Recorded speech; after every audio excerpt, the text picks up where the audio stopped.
Hey guys, it's Zim back with another replay, and we have Fisty. He's one of our clan mates, and he's starting out with the typical South African greeting of "Don't suck." Well done, Fisty. Well, or we'll go back to tier three. Yeah, he's a salty sucker. He's running his Bat Chat 12 on Redshire. He's gonna go and do a little spotting over the 9 line, see if he can spot a couple of the heavies coming up that side. He's running mostly 8s with the typical 5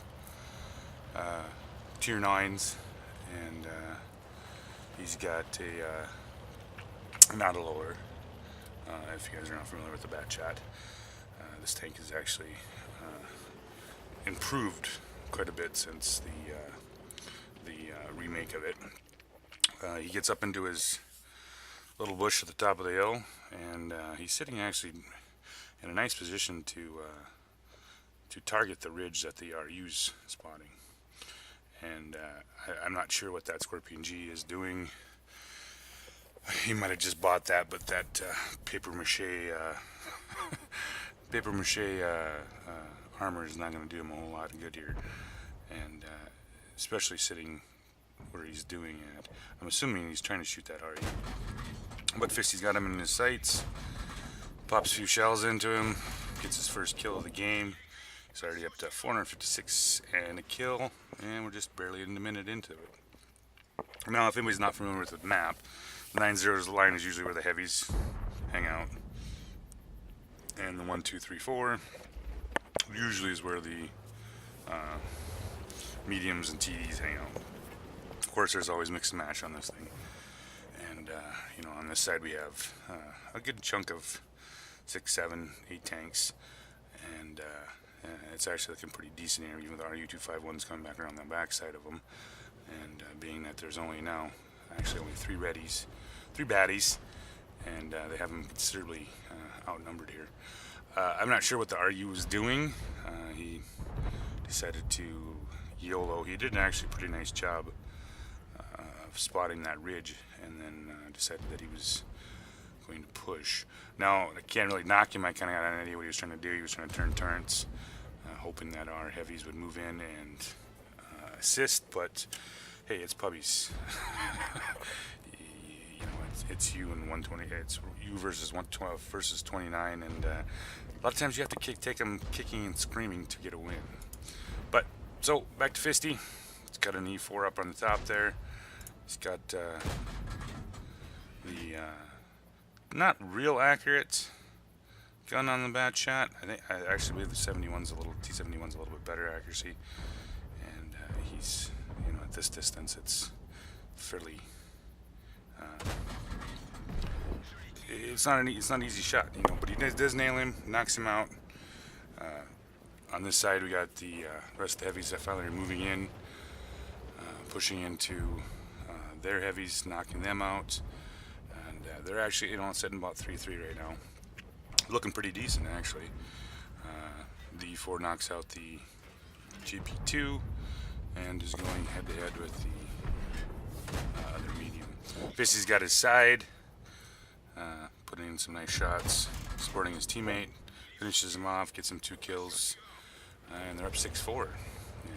So, instead of sitting around waiting, he's going to do, they've won the heavy side, forces a reload, and obviously his next target is, and that's what that's what's nice about these auto-loading light tanks, is kind of what they do. They kind of pick it out and take a chance and go in there and clip out tanks as much as possible. Now, I was going to comment on his bad driving, but he's also playing from South Africa, so he's running usually right around 300 to 400 ping, so we're going to let it slide for today. Finishes off the 704, up to his 3rd kill, 1300 damage. They're actually up 9-6, game's looking pretty good, but with that many TDs left, and 2 of them are Yag taggers, yeah, this is where it's going to get real right here. Pops over the hill. It's going to take 1 shot. He's got a little bit of little bit of HP to burn.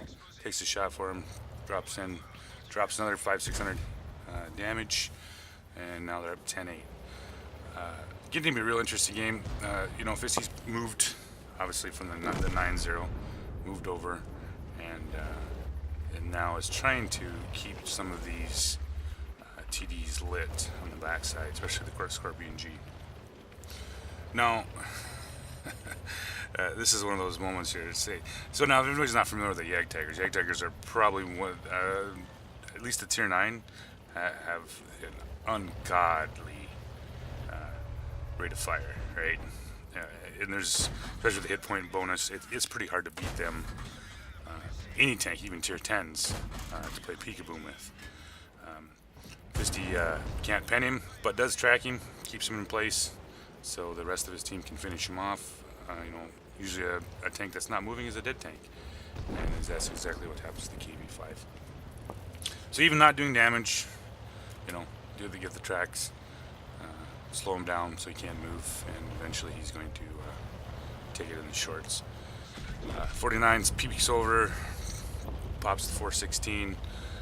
Fisty makes a good call here in not pursuing him and going after him.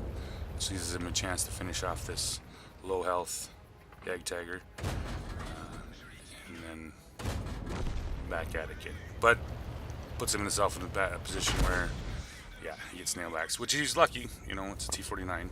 They have a tendency to do a little more damage than that. But he forces his reload. Like I said, I don't think he noticed it right off the bat.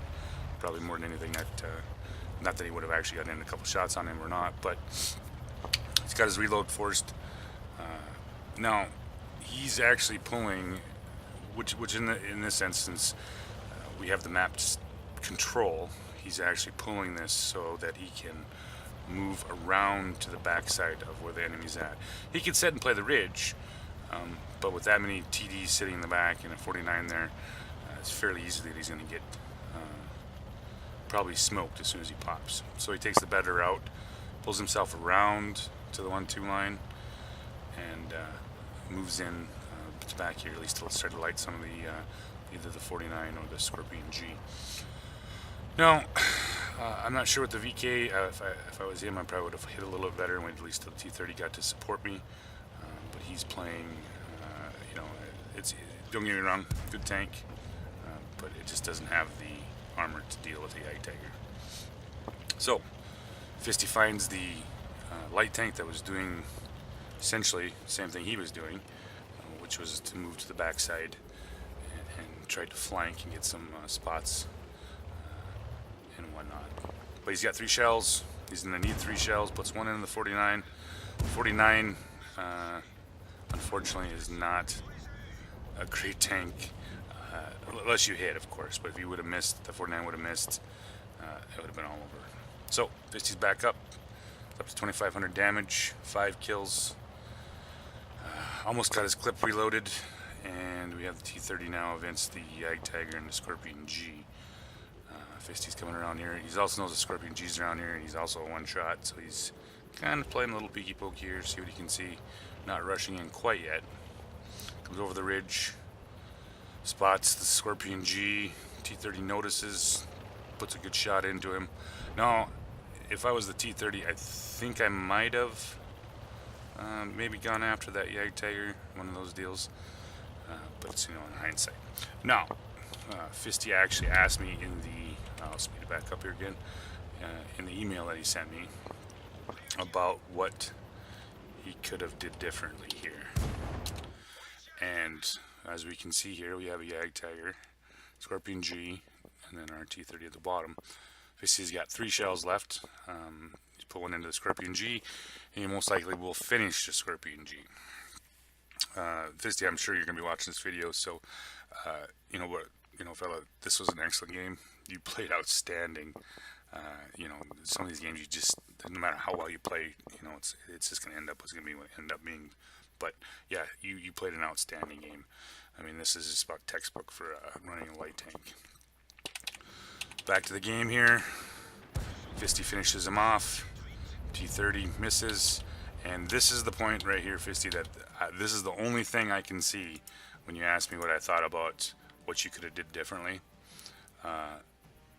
As soon as this Yag Tiger fires here, you had either one of two options. You either could have split, gone off to the left, and played the vision game with the Yag Tiger, or two, you could have gone after the Yag Tiger, put your 2 shells into him, and then stayed on his ass.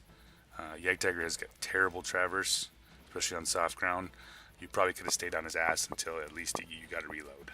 So those are your 2 options that it's the only thing I could actually see that was that you might have fumbled a little bit was this pretty much this decision right here, whether to go after the Yag or break left.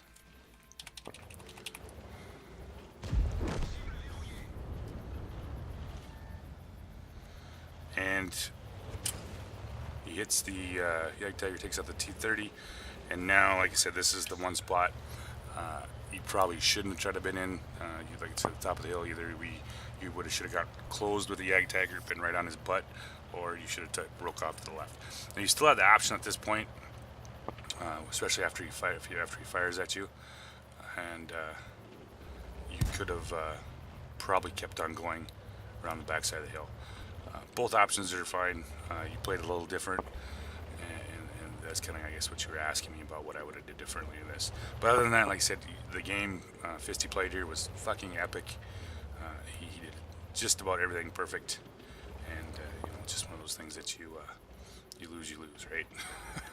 So back on the Yag Tiger. Problem with the Yag Tiger is they do have a fair amount of armor, especially the upper part of it. It is a real pain to penetrate. And even I'm not even sure what the APCR rounds are on this tank. 210, yeah, you had probably not much chance at all to pin the Yag Tiger from the front, unless you would have hit his lower plate. But hindsight is hindsight. Even the premium rounds in this tank are inadequate, especially against the superstructure. So I'm sitting here, going to play a little peeky pokey. And I can't really knock the Yag Tiger. He played really well. He played it excellently. And here Fisty's using his vision. It's up in there.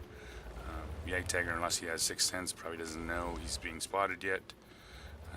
Right when Fisty picks him up there, he's got a couple chances here with the behind the bushes to finish him off. Yag Tiger obviously probably knows that after he fired, he was spotted. So Fisty makes a run for it, and this is the problem with the Yag Tiger. With food, about 9 seconds for reload, and without food, even fully loaded, is about 9.4. So Fisty, great game. That was a really good game, and it just happened to be that that one little moment on the hill would have been, could have changed it, might not have changed it, but yeah, very good game. All right. Talk to you guys later, and hope you guys enjoyed the video.